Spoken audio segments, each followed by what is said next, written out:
Good morning साथियों। आज के सेशन में हम लोग मूल विधि का एक इम्पॉर्टेंट टॉपिक डिस्कस करेंगे जिसका नाम है बीएनएस।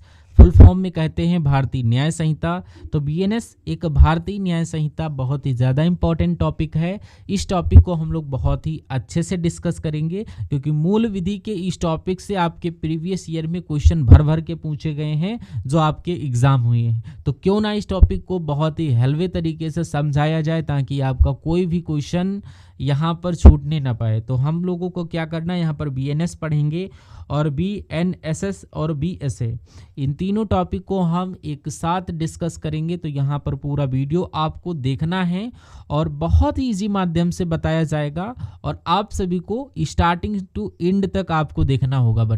तो यहाँ पर इस वीडियो में एकदम basic, simple to moderate, zero to hero की तरफ चलेंगे, एकदम बेसिक से एडवांस की तरफ, यानी कि बेसिक जानकारी और जितनी भी धाराएं हैं और उच्चतम जितनी ज़्यादा से ज़्यादा जो आपके क्वेश्चन पूछे जाते हैं वहाँ तक चलेंगे। तो यहाँ पर आपको क्या करना है, आपको ईयरफोन लगा करके ये सेशन सुनना होगा। बहुत ही एकांत स्थल में बैठ करके सारी चीज़ें आपको समझ में आएंगी।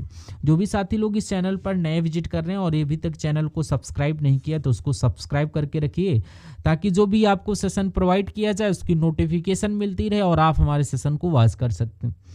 तो यहाँ पर हम लोग बात करेंगे बेसिक में कि बीएनएस जो है, बीएनएस जब आया तो ये आया कैसा है, यानी कि बीएनएस के पहले भी तो कोई कानून हुआ होगा और बीएनएस के पहले जो कानून हुआ होगा उसके भी पहले कोई कानून आया होगा। तो इन सब चीज़ों के बारे में हम लोग बात करते हैं। तो मान लीजिए जैसे बीएनएस है, भारत में कानून आया, उन सब के बारे में हम लोग डिस्कस करेंगे कि क्या उसकी रूपरेखा है, उस चीज़ के बारे में क्या हम लोग जानकारी लेते हैं। तो यहाँ पर बीएनएस के पहले कौन सी यहाँ पर कानून व्यवस्था थी, तो मान लीजिए जब बीएनएस नहीं हुआ होगा, जब बीएनएस नहीं था तो बीएनएस के पहले सबसे पहले जो भारत में क्या चलती थी, भारतीय दंड संहिता, जिसको हम लोग आईपीसी बोलते हैं। और इससे पहले भारत में एक ब्रिटिश, यानी कि जब अंग्रेजों का शासन चल रहा था भारत में, तो यहाँ पर ब्रिटिश काल उसको बोलते थे। उसमें जो पहला ला कानून आया था वो 1834 में ब्रिटिश काल के दौरान हुआ था। और उस समय जो उस कमीशन के अध्यक्ष हुआ करते थे वो कौन थे, टीबी मैकाले थे। तो यहाँ पर ये बीएनएस को आप पढ़ के मत जाइएगा। बीएनएस के अलावा जो उसकी पृष्ठभूमि रहेगी कि आईपीसी आया कैसे, उसके बाद बीएनएस आईपीसी में कन्वर्ट, आईपीसी से बीएनएस कैसे कन्वर्ट हुआ, उसमें क्या प्रावधान है, आईपीसी क्यों बदली गई और बीएनएस ही क्यों बनाया गया, इन सब चीज़ों के बारे में आपको जानकारी लेना होगा। तो उसी के बारे में हम लोग बात कर रहे हैं कि भारत में पहला लॉ कमीशन आया 1834 में, जिसके अध्यक्ष टीबी मैकाले थे। और इसका प्रमुख उद्देश्य ये था कि ब्रिटिश भारत में कानून व्यवस्था को बनाए रखना और जो भी हमारी ज़रूरत पड़े, जिस भी ज़रूरत के हिसाब से हम नए कानूनों का गठन करें, कि कोई भी ज़रूरत हो उस कानून को, नए कानून को हम लोग गठित करें और उसको लागू करवाएं। तो यहाँ पर ज़रूरत के हिसाब से नए कानूनों को बनाना और उन्हें लागू करना, ये उसका मुख्य काम था जो आपका लॉ कमीशन आया था, जिसके अध्यक्ष टीबी मैकाले थे। और ये आया कब, 1834 में। देन आफ्टर यहाँ पर 1860 में इसी कानून के तहत एक नया कानून, भारतीय दंड संहिता, जिसको शॉर्ट में आईपीसी बोलते हैं। आप सभी को याद रखना है कि भारतीय दंड संहिता, यानी कि भारतीय दंड संहिता ये 1860 में बना। अगर पूछ लिया जाए भारतीय दंड संहिता कब बना, तो 1860 में ये लॉ कमीशन के अंतर्गत आया और जिसके अध्यक्ष टीबी मैकाले हुआ करते थे। तो जैसे आपको यहाँ पर बताया जा रहा वैसे ही आपको सुन करके ध्यान रखना है। तो यहाँ पर आपको ऐसा पढ़ना है कि आपको किसी भी क्षेत्र में जाना पड़े या आपसे कोई पूछ ले तो आप उसको एटलीस्ट बता तो सको कि आईपीसी आया कैसे, बीएनएस कैसे आया, सबसे पहले गठित कैसे हुआ, और ये आप सभी ने बहुत ही अच्छे से समझने की कोशिश की होगी। फिर यहाँ पर इस आईपीसी को ब्रिटिश में 1 जनवरी 1862 यहाँ होना चाहिए, 1 जनवरी 1862 में लागू किया गया और बाद में यहाँ पर आईपीसी की जगह बीएनएस की मान्यता हो गई, यानी कि बीएनएस को यहाँ पर रख दिया गया आईपीसी की जगह पर। तो एक शब्दों में आप ये कह सकते हैं कि जब भारत हमारा आज़ाद नहीं हुआ करता था तो यहाँ पर ब्रिटिश काल चल रहा था उसमें लॉ कमीशन आया, जिसके अध्यक्ष टीबी मैकाले थे, जो कि 1834 में आया था। और उस कानून का मुख्य उद्देश्य ये था कि भारत में कानून व्यवस्था को बनाए रखना और अपनी ज़रूरत के हिसाब से, अपने नीड के हिसाब से उन कानूनों को, जो नए कानून बनाए जाए, उनको लागू करवाना ये प्रमुख कार्य था। और उसके बाद 1860 में इसी कानून के द्वारा, यानी इसी कानून के द्वारा यहाँ पर भारतीय दंड संहिता, जिसको हिंदी में बोलते हैं और इंग्लिश में आईपीसी का गठन हुआ। लेकिन आईपीसी को लागू किया गया 1 जनवरी 1862 को लागू किया गया। अब हम लोग देखते हैं कि यहाँ पर आगे हम लोग बात करेंगे कि जो हमारा बीएनएस है और आईपीसी है। तो आईपीसी जब चेंज हुई, आईपीसी की जगह पर भाई बीएनएस आया। किसी की गद्दी को कोई दूसरा लेगा तो उसमें चेंजेस तो होंगे ही, या तो वो उससे बेटर होगा या उससे कमज़ोर होगा। तो यहाँ पर आईपीसी की जगह जब बीएनएस लिया तो इन दोनों में मेन डिफरेंस क्या था? तो आईपीसी में यहाँ पर 511 धाराएं थी कुल, और अध्याय की अगर बात करें तो 23 थे, और लागू 1 जनवरी 1862। वहाँ पर मैं बोल रहा था 1862 होना चाहिए, तो 1862 ठीक है। तो 1 जनवरी 1862 को इसको यहाँ पर लागू किया गया। और किसके सहमत के साथ ये लागू हुआ? तो ये आपको याद रखना है कि ये हमारा सहमत जो प्राप्त हुई, तो यहाँ पर राष्ट्रपति सहमत, जो कि 6 अक्टूबर 1860 में यहाँ पर सहमत ली गई। तो यहाँ पर जो सहमति मिली थी ये 6 अक्टूबर 1860 में मिल गई भाई। अब बीएनएस जो आया, यानी कि भारतीय न्याय संहिता जब आई, तो इसमें कुल धारा यहाँ पर कितनी थी? 511 थी, यानी कि यहाँ पर काट करके 358 बची। यानी कि आईपीसी के तुलना में बीएनएस में धाराओं को कम किया गया। 511 से यहाँ पर कितने आ गए? 358। और यहाँ पर कुल अध्याय 23 थे, और यहाँ पर 3 अध्याय काट करके 20 कर दिया गया। और इसको लागू किया गया 1 जनवरी 1862, और बीएनएस को 1 जनवरी 2024 को लागू किया गया। और राष्ट्रपति ने यहाँ पर सहमति दी थी 6 अक्टूबर 1860, और यहाँ पर 25 दिसंबर 2023 में हुई। तो ये आपका ओवरव्यू हो गया दोनों के बीच में डिफरेंस। अगर आपके माइंड में आईपीसी और बीएनएस के थ्रू कोई भी कन्फ्यूज़न हो तो आप कमेंट बॉक्स में पूछ सकते हैं। और आईपीसी और बीएनएस में कुछ नहीं है, आपको बस करना क्या, इसमें देखिए आईपीसी में सदस्यों की संख्या आपकी 511 थी, काट करके यहाँ पर बीएनएस में 358 कर दिया गया। और यहाँ पर आईपीसी में कुल अध्याय जो थे वहाँ पर 23 थे, और बीएनएस में काट करके केवल 20 ही रखे गए। और यहाँ पर इसको लागू किया गया था 1 जनवरी 1862 में, और बीएनएस को लागू किया गया 1 जुलाई 2024 में। और राष्ट्रपति सहमत हुई थी 6 अक्टूबर 1860 में, और बीएनएस में 25 दिसंबर 2025 में। अब हम लोग बात करेंगे कि ये आईपीसी आया कैसे और इसका निर्माण कैसे हुआ, और इसको लागू किया गया था 1 जनवरी 1862 में लागू किया गया था। अब हम लोग बात करेंगे बीएनएस के बारे में। किसके बारे में? बीएनएस के बारे में। देखिए बिल्कुल शॉर्ट तरीके से बीएनएस क्या है और यहाँ पर ये आया क्यों, और इसमें कुल सदस्य। तो बीएनएस का पूरा नाम यहाँ पर आपका लिखा ही है कि यहाँ पर इसका नाम है भारतीय न्याय संहिता 2023। ये यहाँ पर क्योंकि जो संशोधन हुआ था आईपीसी में 2023 में हुआ था, लेकिन लागू 2024 में किया गया था, क्योंकि इतना काम बर्डन हुआ करता था तो 1 साल लग गया, तो 2024 में। और जो विधेयक पेश किया गया तो 11 अगस्त 2023 में अमित शाह जी के द्वारा किया गया। और यहाँ पर लोकसभा में ये पारित किया गया था 20 दिसंबर 2023 में, और फिर राज्यसभा में इसको पारित किया गया 21 दिसंबर 2023, यानी अगले ही दिन ये पारित हो जाता है राज्यसभा में। और राष्ट्रपति जी ने इसको पारित किया 25 दिसंबर 2023 में। यहाँ पर आप सभी लोग देखिए। और उसी के बाद यहाँ पर जो बात करें भारत में लागू कब किया गया, तो ये हमारे इंडिया में जो लागू हुआ ये 1 जुलाई 2024 में। कब लागू किया गया? 1 जुलाई 2024 में। अगर पूछ ले कि भारत में लागू कब किया गया तो इम्पॉर्टेंट है, डेट याद रखना 1 जुलाई 2024। अभी संविधान से रिलेटेड जितने क्वेश्चन है मैं आपको करवाऊंगा इस सेशन के और होने के बाद। आप सभी को जाना नहीं है छोड़ करके भाई।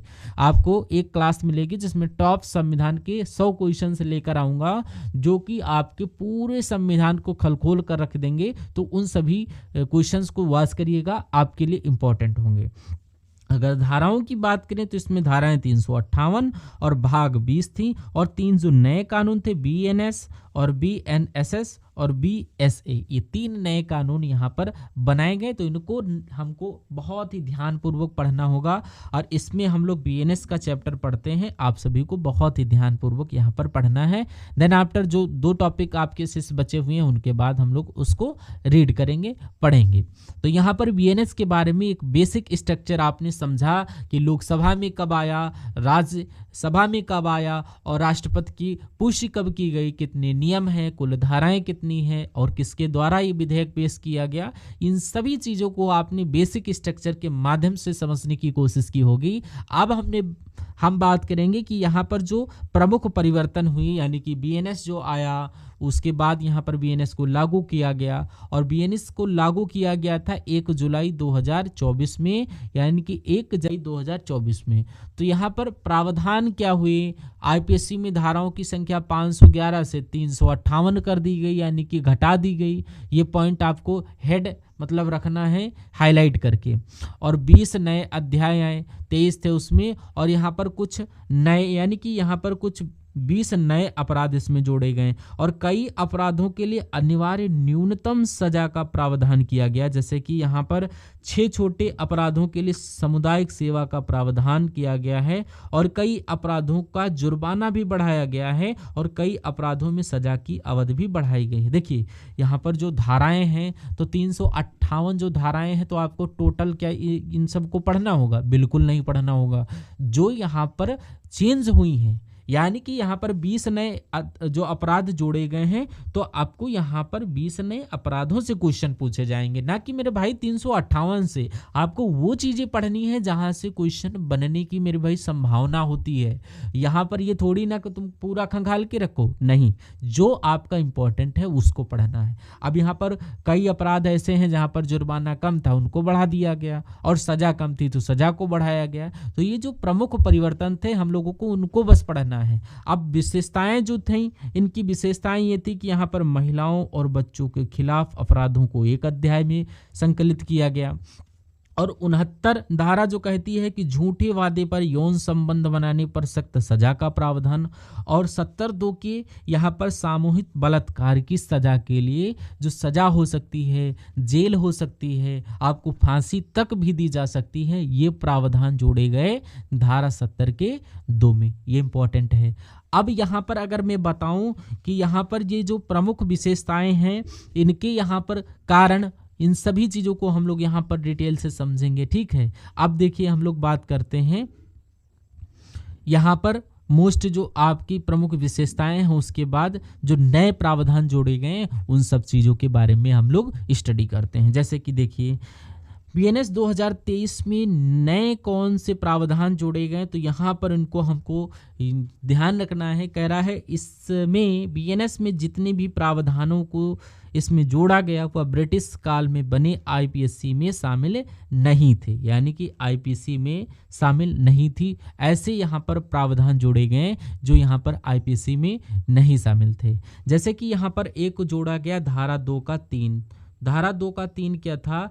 इसमें देखिए जो यहाँ पर 20 नए अपराध बता रहे हैं या प्रावधान बता रहे हैं, इनको रट के आपको दिमाग में सेट करना है, क्योंकि इन्हीं से आपके 99% चांसेस रहेंगे कि आपके क्वेश्चन आएंगी, और 358 से आपकी क्वेश्चन हो सकता मे बी आपके आ जाएं, लेकिन 20 जो नए आए हैं उनसे संभावना ज़्यादा रहती है। तो यहाँ पर इन चीज़ों को देखिए।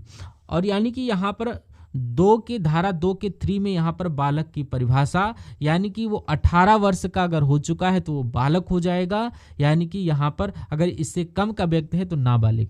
अब धारा 2 के 8 में कहता है कि डिजिटल रिकॉर्ड्स भी साक्ष्य के रूप में माने जा सकते हैं, जैसे कि टेलीविज़न हो गया, कोई वीडियो कॉल हो गया, कोई आपकी चैट, यूट्यूब, इंस्टाग्राम, ऐसी यानी कि आपकी जो डिजिटली आपको बना करके कैप्चर किया हो, फोटो खींच लिया हो, वो सभी आपका यहाँ पर डिजिटल रिकॉर्ड के थ्रू आपके जाएगा 2 के 8 में। धारा 2 के 10 में यहाँ पर लिंग की परिभाषा, यानी कि यहाँ पर मेल और फीमेल के ट्रांसजेंडर को यहाँ पर इंक्लूड किया गया है। किसको? धारा 48 में यहाँ पर 1 मिनट 2 के 10 की बात करते हैं। इसमें आपके लिंग की परिभाषा यानी कि इसमें मेल या फीमेल के साथ ट्रांसजेंडर को यहाँ पर ऐड किया गया है।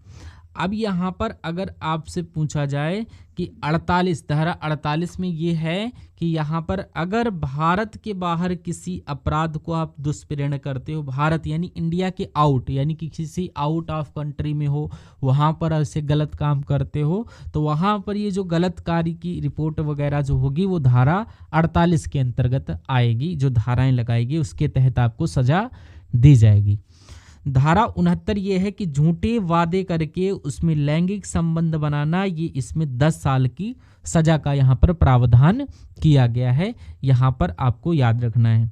धारा 73 कह रहा कोर्ट न्यायालय की सुनवाई कार्रवाई के बिना आज्ञा को प्रकाशित करना, यानी कि ये आपका धारा 73 ये कहता है कि जैसे कोर्ट कचहरी का मामला हो गया और यहाँ पर जो न्यायालयिक, अब उसको डिजिटल तरीके से आपने रिकॉर्ड किया है, चुपके से आपको मोबाइल कैमरा के माध्यम से या किसी तरीके से एक साक्ष्य बना लिया है और बिना कोर्ट के परमिशन से आप उसको पब्लिक कर देते हैं, तो पब्लिकली वो चीज़ें जब जाएंगी तो उसमें कोर्ट आपके ऊपर एक्शन ले सकता है, उसमें आपको सजा का प्रावधान दिया जाता है। ये धारा 73 कहता है। 77 में ये है कि ताक झांक करना। ताक झांक का मतलब ये होगा कि बिना किसी के परमिशन से उसके फ़ोन को टच करना या किसी लड़की के प्रति वहाँ पर ताक झांक करना या उसकी बातें जानना या उनकी चीज़ों की समझने की कोशिश करना। ताक झांक करने में यहाँ पर महिलाओं का उल्लेख पहले था, यानी कि महिलाओं में अगर आप ताक झांक करते तब तो आपको पहले सजा मिलती, लेकिन अब उसमें पुरुष और महिला दोनों को इंक्लूड किया गया है। अगर कोई लड़का या लड़की या महिला कोई पुरुष के साथ ऐसा मतलब ताक झांक करता है तो उसको भी यहाँ पर सजा का प्रावधान दिया गया, जो कि धारा 77 में उल्लेखित है। धारा 95 में यह है कि बच्चों को भाड़े पर लाकर अपराध कराना, ये एक अपराध है जो कि धारा 95 के तहत एक सजा है और उसके लिए आपको प्रावधान भी बताएंगे कि उसमें किस तरह से आपको सजा दी जाएगी। धारा 103 में है कि भीड़ द्वारा हत्या। भीड़ का सेंस इन द सेंस आप लोग ये कह सकते हो कि भीड़ की परिभाषा ये समझिए कि कम से कम जहां पर 5 से ज़्यादा लोग शामिल हो, कम से कम 5 या उससे ज़्यादा, तो उसको हम लोग भीड़ कहेंगे। 5 या 5 से अधिक लोग जब वहाँ पर एक जगह पर स्थान पर खड़े हो तो वहाँ पर आपको ये भीड़ कहा जाएगा और इसमें सजा आपकी मृत्यु दंड तक की सजा का प्रावधान किया गया। तो ये आपने जो चार्ट यहाँ पर देखा, जो धाराएं, अभी और धाराएं हैं उनको भी डिक्टो आपको डिटेल से बताएंगे जो कि इम्पॉर्टेंट है, जैसे कि मैंने यहाँ पर आपको बताया, जैसे यहाँ पर मैंने आपको समझाया। आप इसको 1 से 2 या 3 4 बार इसको देखिए सेशन को, A to Z सारी आपकी जितना भी आपका डाउट है वो सब निकल जाएगा आपके माइंड से और यहाँ पर आप सभी को सब कुछ समझ में आ जाएगा। तो आप सभी को इतना काम करना है। अब हम लोग बात करते हैं यहाँ पर अगले ऊपर कि यहाँ पर आप सभी लोग देखिए, इसको हम जूम आउट करते हैं और आगे हम लोग देखते हैं कि धारा 106 क्या था। इसी में देखिए जो आपका धारा 106 है वो क्या है, 1 मिनट, यहाँ पर देखिए धारा 106 क्या थी। यहाँ पर 106 में बताया गया कि धारा 106 में कि यातायात के दौरान लापरवाही से अन्य लोगों की जान को खतरे में डालना एक सजा है। जैसे कि कुछ लोग देखते हो कि यहाँ पर स्टंट वगैरह करते रहते हैं और जिग-जैग टाइप में यहाँ पर चलाते हैं, तो प्रशासन के द्वारा ऐसा कोई नियम नहीं है कि आप पब्लिकली जा करके स्टंट करिए और यहाँ पर जिग-जैग तरीके से बाइक या मोटर बाइक ड्राइव करिए। तो इसके तहत यहाँ पर 106 धारा के अंतर्गत ये सजा का प्रावधान दिया गया है जिसमें आपको ये सजा मिलती है। ठीक है, अगला देखिए धारा 111 क्या कहता है कि यहाँ पर संगठित अपराध के बारे में। धारा 112 ये कहता है कि यहाँ पर संगठित अपराध और 12 कहता है छोटा संगठित अपराध और 13 आतंकी संगठित अपराध। पहला हो गया संगठित अपराध और दूसरा छोटा संगठित और तीसरा आतंकी संगठित। अब यहाँ पर इनकी सजाएं भी अलग अलग होंगी। ठीक है, अब यहाँ पर अभी सजाओं का भी आपको बताएंगे कि चार्ट क्या है और यहाँ पर 358 धाराएं आपको बहुत ही अच्छे तरीके से मॉडरेट तरीके समझाने की कोशिश करेंगे, आपको रटाने की कोशिश करेंगे। धारा 137 कहता है बाल अपहरण। बाल अपहरण के बारे में बताता है कि पहले क्या था कि पुरुष 16 वर्ष से कम यानी कि 18 वर्ष से कम उनको बालक के रूप में या बाल अपहरण के रूप में घटना होती थी। अगर आपने पुरुष को 16 वर्ष से कम उसका अपहरण करते हैं तो आप बाल अपहरण के तहत यहाँ पर आ जाते हैं उस सजा के अंतर्गत। तो वर्तमान में यहाँ पर पुरुष की जो है वर्ष जो उसकी पुरुष की यहाँ पर उम्र जो है 16 वर्ष से कम और महिला की 18 वर्ष से कम। और वर्तमान में यहाँ पर जो है ये पुरुष की 18 वर्ष से कम और महिला की 18 वर्ष से कम अगर उम्र है तब आपको ये अपराध माना जाएगा। पहले 16-18 का था। अब यहाँ पर धारा नंबर 152 कह रहा देश की एकता व अखंडता को खतरे में लाना, ये धारा 152 कहता है। धारा 195 कहता है लोक सेवक का दंगा, लोक उपद्रव को रोकने पर धमकी, यानी कि कोई कर्मचारी है ऐसा अगर कोई काम नहीं कर रहा है और उसको आप धमकाने की कोशिश करते हो, उसके कार्य में आप बाधक बनते हो, तो उस कंडीशन में आपको 195 के 2 में इसका प्रावधान है, आपके ऊपर वो एक्शन ले सकता है। भारतीय न्याय संहिता के थ्रू वो यहाँ पर धारा 195 का सब आर्टिकल नंबर 2 पर उसको मिल जाती है। धारा 304 कहता है कि झपटमारी। आपने यहाँ पर स्नैचिंग सुना होगा कि यहाँ पर जो बाइक या कार वगैरह का यहाँ पर इस्तेमाल करते हुए यहाँ पर किसी की चैन हो गया या लूटमारी का काम करते हैं, झपटमारी का मामला, फ़ोन वगैरह जो खींच वगैरह लेते हैं, तो ये आपका 304 और 304 के अंतर्गत उसको सजा मिलती है। 324 में यहाँ पर सरकारी संपत्ति को क्षति पहुंचाना। आपने देखा होगा ट्रेन या बसों में जाते हैं तो सरकारी संपत्ति जो होती है तो वहाँ पर लिखा होता है ये सरकारी सम्मति है और यहाँ पर इसकी सुरक्षा रखिए। तो जो लोग उसमें यहाँ पर तोड़ फोड़ करते हैं और यहाँ पर कुछ आपका नुकसान कर देते हो, अगर नुकसान करते हुए आप पकड़े जाते हैं तो आपको ये सजा मिलेगी। और 300 यहाँ पर 41 क्या कहती है कि 41 के 3 में यहाँ पर सरकारी स्टाम्प का गलत या फर्जी तरीके से इस्तेमाल करना या बनवाना, तो ये आपकी गलत चीज़ें होती हैं, गैर कानूनी। देखिए 341 का 4 कह रहा है कि फर्जी सरकारी मोहरों का प्रयोग करना, जैसे कि आपका कोई सर्टिफिकेट आपको बनाना होगा, किसी से कोई मतलब ही नहीं, डायरेक्ट आप गए मार्केट से और वहाँ से आप जाएंगे नहीं, मतलब कि जो आप कार्रवाई रूप में मतलब कि अधिकारी के पास, तो यहाँ पर देखे हैं और अपने आप उसको मार दिए साइन वगैरह, ठीक है। तो यहाँ पर ये जो है फर्जीवाड़ा, इसके तहत अगर आप पकड़े जाते हो, ये बात पता चलती है, तो यहाँ पर अगर किसी के जानकारी के थ्रू यहाँ पर शिकायत हो जाती है तो यहाँ पर ये 341 के 4th के अंतर्गत ये आपका संगठित किया गया है कि यहाँ पर फर्जीवाड़े में यहाँ पर सरकारी कागजातों का आप लोगों ने गलत उपयोग किया है तो उसमें आपको सजा का भुगतान मिलेगा।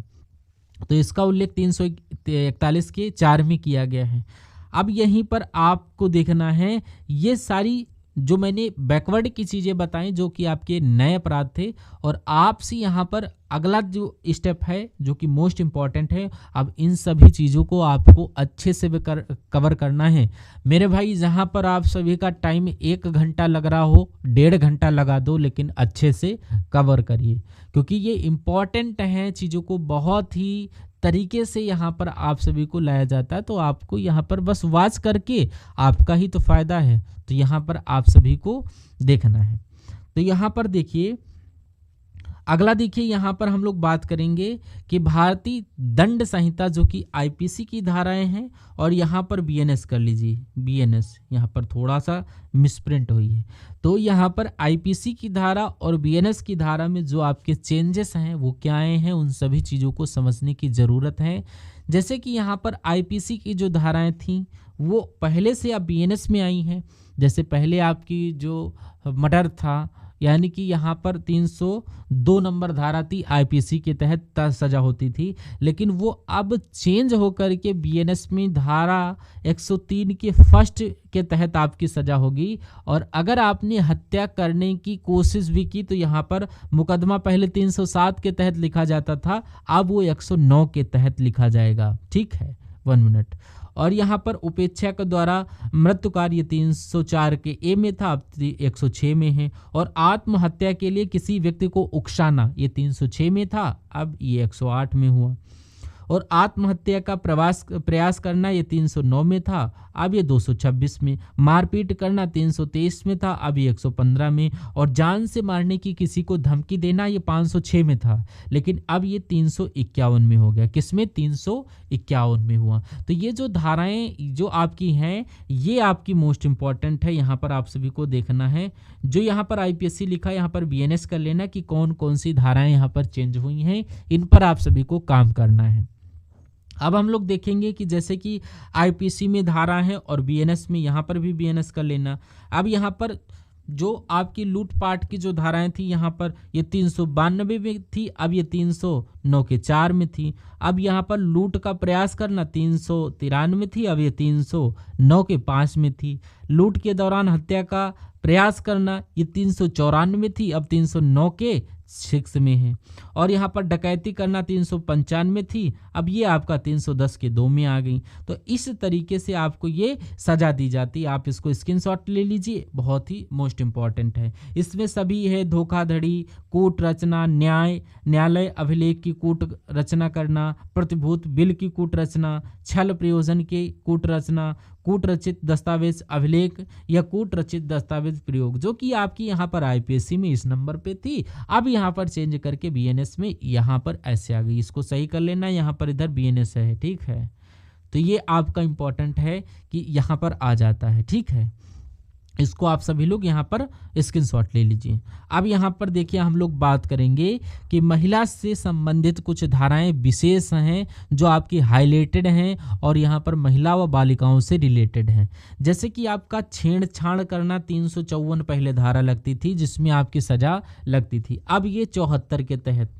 शारीरिक स्पर्श या अश्लीलता जो है ये 354 के ए में थी और ये अब आपका चेंज होकर 75 में आ गया। अब शारीरिक संपर्क और आगे बढ़ाना ये 394 के तहत था, अब ये आपका बी जो है 76 में आ गया। ताक झांक करना ये आपका 354 के सी में था, अब ये 77 के तहत और यहाँ पर आ गया। और यहाँ पर ताक झांक करना ये आ गया। तो यहाँ पर आपको जो ये धाराएं लिखी गई हैं कि यहाँ पर क्या चेंज हुआ है। दहेज हत्या जो है 304 के यहाँ पर बी में थी, अब ये 80 में है, बीएनएस की धारा 80 में। तो आपको यहाँ पर जो धाराएं लिखी गई हैं कि क्या बदलाव हुआ, आपको सबसे पहले ये रीड करना है कि बीएनएस में जो नए प्रावधान जोड़े गए वो कौन से थे और यहाँ पर धारा जो चेंज हुई महिलाओं के लिए जो यहाँ पर प्रमुख रखे गए हैं नियम, इन पर आपको ध्यान देना है। और जो मुख्य धाराएं थी जिनसे क्वेश्चन मोस्ट बनते हैं यहाँ पर इसको ध्यान रखना है। और भी यहाँ पर हम लोग कुछ बात करेंगे जैसे कि नाबालिग अपहरण जो था ये आपका 363 में था, अब ये आपका 139 में आ गया है, ठीक है। इसी क्रम में आपका यहाँ पर 1 मिनट, इसी क्रम में आपका विस्फोटक पदार्थ की में उपेक्षा जैसे कि ये हो गया, ये 286 में था, अब यहाँ पर ये आपका 287 में आ गया। अब यहाँ पर गलत इशारे व गाली देना ये 294 के तहत था, अब ये चेंज होकर 296 में आ गया। लज्जा भंग करना 509 के तहत में था, ये आपका 79 में आ गया। दूसरा विवाह करना 494 में था, अब ये 82 में आ गया। पति या रिश्तेदार द्वारा क्रूरता ये 498 ए में था, अब ये चेंज करके आपका 85 में आ गया। जो भी आपकी इंपॉर्टेंट है ये आपकी मुख्य हैं, यानी कि अपराध आईपीएससी धारा बीएनएस में हुए चेंजेस, ये आपके 498 के ए में पति या रिश्तेदार द्वारा क्रूरता ये यहाँ पर चेंज होकर कुछ इस प्रकार से हुई है। तो आप ये चार्ट बना करके याद कर लीजिए। अब हम लोग बात करेंगे कि यहाँ पर जो पहला वाला चार्ट था जो कि आपको यहाँ पर बीएनएस 2023 के थ्रू हम लोग बात कर रहे थे, यहाँ पर बीएनएस में धाराएं आपको बताई कितनी थी 358 और भाग यहाँ पर 20 थी। 358 धाराएं थी, ये भाग 20 थी। अब इनकी धाराएं हम लोग पढ़ते हैं। अभी तक हमने कि दोनों के बीच में अंतर क्या था, आईपीसी बीएनएस में कौन कौन सी धाराएं थी, बीएनएस में कौन से नए प्रावधान आए और इसमें बीच में कौन से धाराएं चेंज हुई, कौन बालिकों के लिए थी, कौन महिलाओं के लिए थी, कौन पुरुषों के लिए थी, इन सभी चीज़ों को पढ़े हैं। अब हम लोग बात करेंगे कि जो धाराएं बीएनएस में 358 है और यहाँ पर कुल भाग जो हैं 20 हैं। अब यहाँ पर धारा नंबर 1 जो है, इसके थ्रू आप लोग कहते हैं कि संक्षिप्त नाम, यानी कि संक्षिप्त नाम इसका है बीएनएस भारतीय न्याय संहिता, ये आपको देखना है। और इसका प्रारंभ 1 जुलाई 2024 में किया गया था। कब? 1 जुलाई 2024 में इसका किया गया। और इसका विस्तार जो हुआ तीनों भारतीय क्षेत्रों में जल, थल, वायु, यानी कि भारतीय सीमा के अधीन देश प्लस विदेश में, और भारतीय द्वारा विदेशियों में अपराध पर भी लागू है। यानी कि अगर भारत के व्यक्ति है और वो बाहर है, विदेश में है, तो वहाँ अगर करता है तो भी वो लागू होगी। अब ये लागू कब नहीं होगी? यानी कि विशेष क्षेत्रों में लागू नहीं, जैसे सैन्य कानून पर लागू नहीं है, कुछ संवैधानिक पदों पर लागू नहीं, जैसे राष्ट्रपति, राज्यपाल, विदेशी संप्रभुता, इन सभी लोगों पर ये लागू नहीं है। धारा नंबर 2 क्या कहता है? धारा नंबर 2 कहता है कि परिभाषा या किसी सभी प्रयोग किए गए कानून शब्दों की परिभाषा को कानूनी मतलब शब्द बताते हैं यहाँ पर धारा 2 के तहत। धारा 2 के ए में कहता है इसमें जो कई कार्य होते हैं, एक्ट की परिभाषा यानी ये बताई जाती है आपकी, जो कि कई एक्ट का होना होता है, ठीक है। और धारा 2 के 2 में जंतु की परिभाषा कोई भी जीवित प्राणी मनुष्य के अलावा, और धारा 2 के 4 में जाल साजी के बारे में आपकी बताई जाती है। धारा 3 में सामान्य स्पष्टीकरण और अभिव्यक्तियों के बारे में बताया जाता है। धारा 4 में आपका दंड है, और 6 में मौत या आजीवन कारावास की सजा दी गई है। और यहाँ पर 6 में सजा की शर्तों के अंश पर यह आपकी सजा दी जाती है। और 7 में आपको यहाँ पर सजा कारावास के कुछ मामलों में पूरी तरह या आंशिक रूप से कठोर या सरल हो सकती हैं, ठीक है। और 8 में जुर्माने की राशि, यहाँ पर आप सभी को हाईलाइटेड करते हुए चले, जुर्माने की राशि या यहाँ पर भुगतान में चूक की स्थिति के दायित्व को यहाँ पर दर्शाता है। और यहाँ पर आपको बताया जा रहा है कि 9 में कई अपराधों से बने अपराध की सजा की सीमा को यहाँ पर बताता है। और जो आपकी 358 धाराएं जो हैं, यहाँ पर जितनी भी आपकी धाराएं हैं वो आपको यहाँ पर करवा देते हैं, जो मोस्ट इम्पॉर्टेंट हैं। और जो आपकी शेष हैं वो आप सभी लोग नोट्स कर लेना, चाहे गूगल के माध्यम से बताना, तो यहाँ पर आप सभी को जो है फोटो दे दिया जाएगा। तो यहाँ पर आप सभी का जो अगला टॉपिक क्या होना चाहिए उस पर आप सभी को बताना है कि क्या वीडियो आना चाहिए। ये जो 1, 2 से लेकर के 10 तक दी गई हैं इंपॉर्टेंट है, स्क्रीनशॉट लेकर के आप सभी लोग पढ़ लेना अपने अकॉर्डिंग, जो कि मोस्ट इम्पॉर्टेंट है। और जो इम्पॉर्टेंट थी मैंने आपको वहाँ पर विद एक्सप्लेनेशन बेटर से बेटर उन सभी चीज़ों को मैंने बता ही दिया है। तो आई होप आपको ये सेशन कैसा लगा होगा। अगर अच्छा लगा है तो कमेंट बॉक्स में बताइए कि हाँ सर अच्छा लगा है। और हम सभी लोग मिलते हैं आने वाले पार्ट में। और जो भी आपको यहाँ पर पॉलिटिक्स से रिलेटेड और मूल विधि से रिलेटेड कोई टॉपिक हो ऐसा जो ना समझ में आ रहा हो, कमेंट बॉक्स में बताइए, आप तक यहाँ पर सेशन पहुँचाया जाएगा या उसकी कोशिश की जाएगी बनवाने की। तो हम सभी लोग मिलते हैं नेक्स्ट पार्ट में, तब तक के लिए जय हिंद, वंदे मातरम, thank you for watching this session. और चैनल को अभी तक अगर सब्सक्राइब नहीं किया तो उसको सब्सक्राइब करके रखिएगा। और हम सभी लोग नेक्स्ट पार्ट में मिलेंगे, तब तक के लिए जय हिंद साथियों।